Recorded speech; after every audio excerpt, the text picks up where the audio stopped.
Success platform channel में सभी का स्वागत है। प्यारे बच्चों, जो आज का हमारा टॉपिक है हिंदी का मोस्ट इम्पोर्टेंट टॉपिक है रस। आज मैं आपको छोटी सी क्लास में रस आपके माइंड में ऐसे सेट कर दूंगा, कभी भी क्वेश्चन एग्जाम में गलत नहीं बनते। अभी तक आप जो पढ़ते आए होंगे रस में, रस के सिर्फ स्थायी भाव पढ़ के एग्जाम में जाते होंगे और इन्हीं से रस का टॉपिक खत्म कर देते होंगे। लेकिन जितनी इसकी परिभाषा बनती है, जिसमें इसके वन लाइनर क्वेश्चन बनते हैं, आज छोटी सी क्लास में मैं आपके माइंड में सेट कर दूंगा। अच्छी बात बताओ बच्चों, यदि मैं आपको 3 घंटे की मूवी दिखाऊं, आपको मूवी याद करने की जरूरत पड़ती है? नहीं पड़ती। रटने की जरूरत पड़ती है? नहीं पड़ती। आपके माइंड में सेट कैसे होती है, वो उसकी कहानी कैसे चल जाती है आपके माइंड में? क्योंकि हमारा माइंड जो है स्मृति चित्रों को ज्यादा माइंड में सेव करता है। इसी हिसाब से मैं आपको आज रस पढ़ाऊंगा। जितनी इसकी परिभाषा है वो मैं आपको बताता हुआ चलूंगा। चलो क्लास स्टार्ट करते हैं। सबसे पहले आपको पता होना चाहिए कि रस क्या होता है। सभी बच्चे देखिएगा, कहानी, कविता या उपन्यास आदि को पढ़ने, सुनने या देखने से जिस आनंद की अनुभूति होती है उसे क्या कहते हैं बच्चों? रस। क्वेश्चन वन लाइनर से डायरेक्ट बनते हैं, जो भी तक बार बार एग्जाम में क्वेश्चन पूछे जाते हैं ये मैं आपको बताऊंगा। ये पूरे स्थायी भाव को ठीक से बताऊंगा और रस का उदाहरण देखने के बाद कैसे बताओगे कौन सा रस है, ये भी मैं आपको छोटी क्लास में बताऊंगा। सबसे पहले बच्चों, इसमें कुछ वर्ड आते हैं जिनकी परिभाषा पता होना बहुत जरूरी होता है। चलो, रस के डायरेक्ट अंक पूछे जाते हैं कि रस के अंक कितने होते हैं। रस के अंक कितने होते हैं बच्चों? 4। रस के कितने अंक होते हैं? 4। कौन कौन से होते हैं? नंबर 1 देखो स्थायी भाव, नंबर 2 विभाव, नंबर 3 अनुभव, नंबर 4 संचारी भाव। सबसे पहले हमें पता होना चाहिए कि अनुभव स्थायी भाव क्या होता है बच्चों? जो हमारा मन है, जो हमारा माइंड है, उसमें स्थायी भाव पहले से रहते हैं। कौन सा अनुभव कब जागृत हो पता नहीं चलता, वो हमारा स्टोरी के ऊपर या प्रतिक्रिया के ऊपर डिपेंड करता है। चलो इसके बाद देखो बच्चों विभाव, स्थायी भाव को एक एग्जांपल से बताता हूं मैं आपको। जैसे कि फिलहाल मैं क्लास ले रहा हूं, यदि मुझे सामने से शेर दिखाई दे जाए, शेर अंदर आ जाए, तो उसे देखने के बाद मेरे मन में एकदम क्या होगा? डर पैदा होगा, ठीक है, भय पैदा होगा। इसका मतलब शेर को देखने के बाद कौन सा स्थायी भाव जागृत हुआ बच्चों? भय नामक स्थायी भाव जागृत हुआ। ऐसी यदि मैं मतलब आपकी कोई गर्लफ्रेंड है, ठीक है, यदि आपने उसे देख लिया, देखने के बाद आपके मन में कैसा भाव उत्पन्न होगा बच्चों? प्रेम का भाव उत्पन्न होगा, जिसका मतलब कौन सा स्थायी भाव पैदा होगा? रति होगा, जो कि श्रृंगार रस के अंतर्गत आता है। चलो इसके बाद देखो विभाव, जिस कारण से रस की उत्पत्ति होती है मन में, उसे क्या बोलते हैं? उसे बोलते हैं विभाव। चलो अनुभव, विभाव के बाद चलो प्रतिक्रिया हुई, कारण बना, उसके बाद जो आपके मन में एकदम बातें उठेगी उसे क्या बोलेंगे बच्चों? उसे बोलते हैं अनुभव। उसके बाद नंबर 4 में क्या होता है? संचारी भाव। संचारी भाव को कैसे याद रखोगे?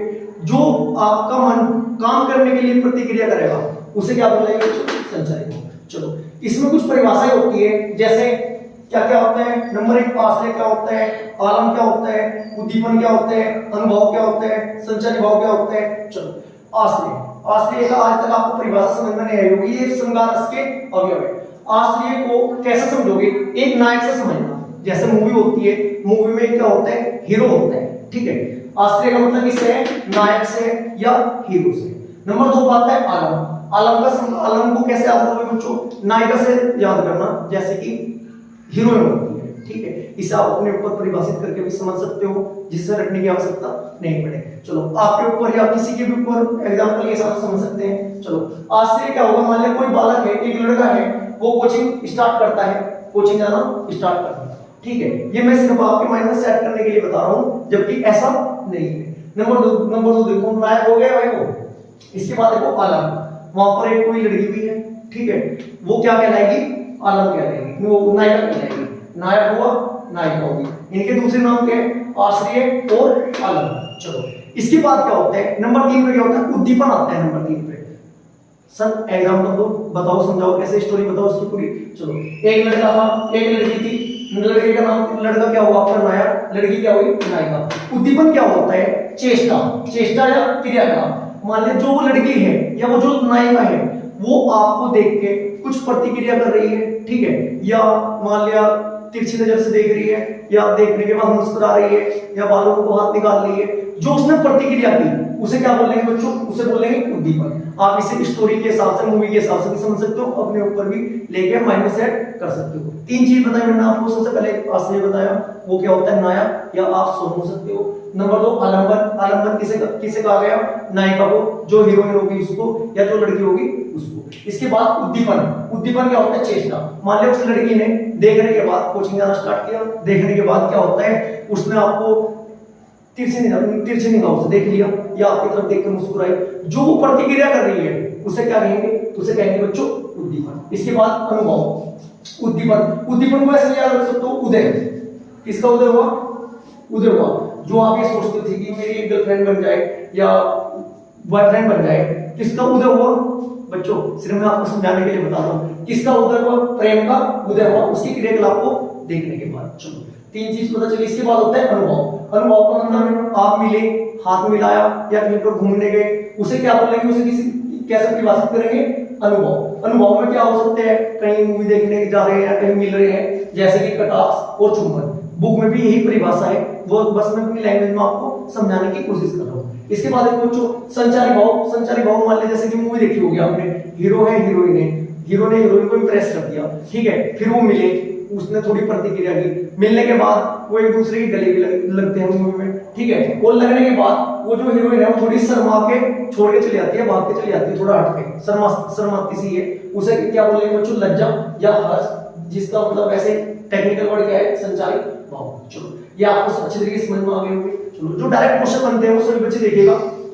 स्थायी भाव, वन लाइनर देख लो सबसे पहले, इसके बाद सबसे बाद में करेंगे क्योंकि सभी बच्चों के याद होते हैं।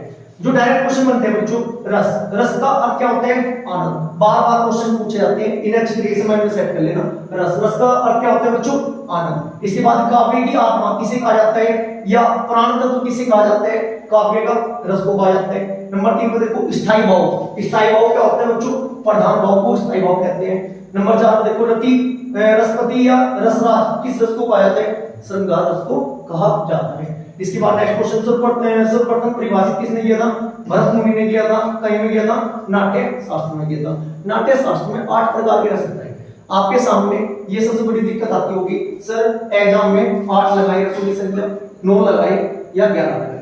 यदि बात करते हैं भरत मुनि के पढ़े तो 8 आंसर लगाना है, यदि बात करते हैं कि रसों की संख्या कितनी होती है, 9 लगाना है, यदि 9 और 11 दोनों ऑप्शन में तो कितने हैं, जो मेनली होते हैं 9 होते हैं, कुल संख्या 11 होती है। चलो नेक्स्ट क्वेश्चन देखिएगा सब बच्चे। नेक्स्ट क्वेश्चन हमारा है स्थायी भाव की संख्या कितनी, 9 और 11, यदि दोनों ऑप्शन में तो 9 आंसर लगाना है। रस में कितने, रस के कितने अंग हैं, कितने अंग हैं बच्चों, 4, कौन कौन से थे रस के अंग, स्थायी भाव, विभाव, अनुभाव और संचारी भाव। इसके बाद नेक्स्ट क्वेश्चन बताएं, इंपोर्टेंट है, बार बार आते हैं। अनुभाव के भेद, कितने भेद होते हैं अनुभव के बच्चों, एक होता है कायिक, नंबर होता है सात्विक। जो सात्विक होती है, सात्विक होते हैं उसके प्रकार कितने होते हैं, 8, डायरेक्ट क्वेश्चन पूछा जा सकता है। नंबर 2 देखो रोमांच, किस तरह का अनुभव है, कैसे है बच्चों, आहार्य अनुभव है आपका। नंबर 10 क्वेश्चन देखिएगा, अमरस क्या है, एक संचारी भाव है। नंबर 11 क्वेश्चन है काव्य रसात्मक काव्यम, ये किसी ने कहा है बच्चों, ये विश्वनाथ ने बोला है। इसके बाद देखो नंबर 12 उद्दीपन विभाव के भेद कितने होते हैं, 4 होते हैं। नंबर 13 देखो रस, रस क्या होता है बच्चों, आनंद स्वरूप, अगर रस खाली स्थान ब्रह्मा है, कैसा ब्रह्मा है बच्चों, आनंद स्वरूप ब्रह्म है। जो डायरेक्ट क्वेश्चन बनते हैं अब भी देख लीजिएगा, आपने कई बार पढ़े होंगे। देखो नंबर 1 रस होता है श्रृंगार रस, श्रृंगार रस का स्थायी भाव क्या होता है, रति, और वर्ण और रंग कैसा होता है, श्याम। नंबर 2 होता है वीररस, वीररस का जो स्थायी भाव होता है उत्साह, और वर्ण और रंग होता है इसका सुमृत रंग। बच्चों इसके बाद एग्जांपल बताऊंगा, मैं पहले आपको अच्छी तरीके से डायरेक्ट एक बार 1 मिनट में एक रीड कर दूं, एग्जांपल बताऊंगा इसका और आगे बताऊंगा कैसे आपको फाइंड आउट करना है। इसके बाद आपको थर्ड नंबर होता है रोदरस, रोदरस का स्थायी भाव क्या होता है, क्रोध, और रंग कैसा होता है उसका लाल है, लाल रक्त के समान होते हैं। नंबर 4 देखो करुणस, करुणस का स्थायी भाव क्या होता है, शोक, वर्ण और रंग कैसा होता है इसका, यम।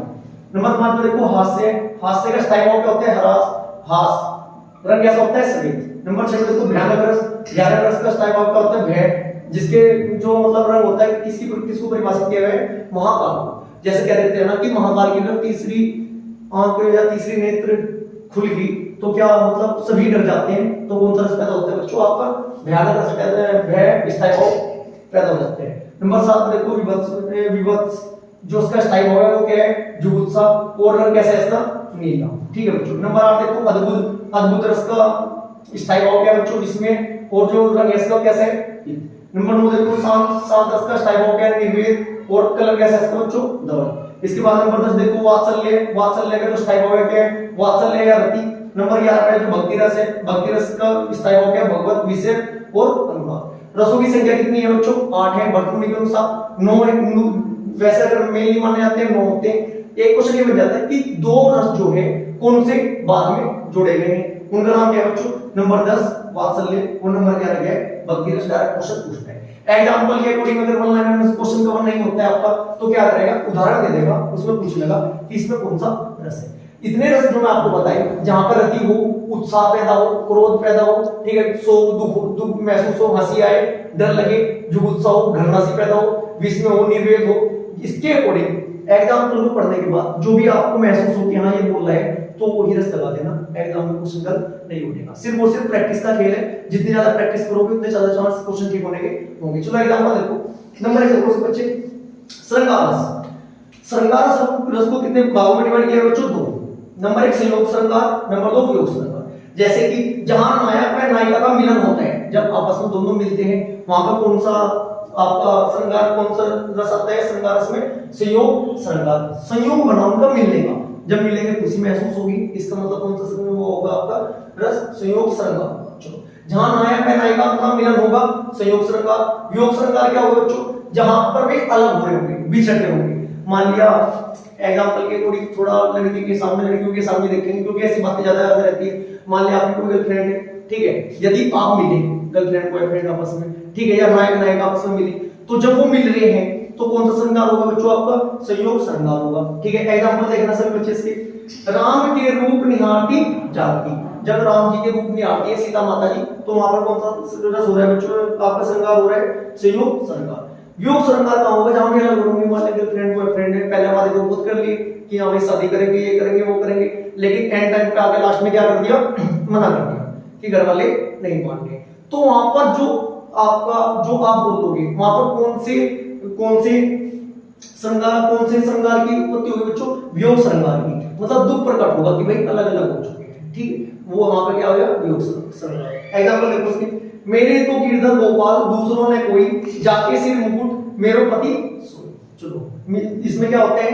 वियोग मतलब तड़प लिए, वो अलग होने के बाद दुख प्रकट कर दिए, इसलिए कौन सा आपका श्रृंगार आ जाएगा? वियोग श्रृंगार। नेक्स्ट देखना बच्चों, नेक्स्ट है वीरस। वीरस का टाइम हो गया होता है उत्साह। एग्जांपल देखो। बुंदेलो हर बोलो के मुंह, हमने सुनी कहानी थी, खूब लड़ी मर्दानी, वही तो झांसी वाली रानी थी। जब क्या बात हो रही है? जब उत्साह हो रहा है, वीरस कब पैदा होगा? जब उत्साह होगा। मान लिया रानी लक्ष्मीबाई के बारे में जब सुनते हैं तो अच्छा सा लगता है, बहुत महसूस होता है कि जज्बा आता है। तो अगर ऐसा आपको कहीं पर प्रतीत हो किसी काव्य को पढ़ते हुए या उसे, तो कौन सा रस होगा आपका? वहां पर वीर रस होगा। इसके बाद आपको रोध रस। रोध रस का मतलब क्या है? क्रोध। क्रोध मतलब गुस्सा। एग्जांपल देखिएगा इसका। उस काल मारे क्रोध के तन कांपने उष्मा लगा, मानो हवा के जोर से सोता हुआ सागर जगा। मतलब बहुत भयानक क्रोध की बात हो रही है। उदाहरण पढ़ते ही आपको समझ में आ जाएगा कौन सा इसमें बच्चों, कौन सा रस होगा बच्चों इसमें होगा रोध रस, जिसका स्वभाव क्या होता है?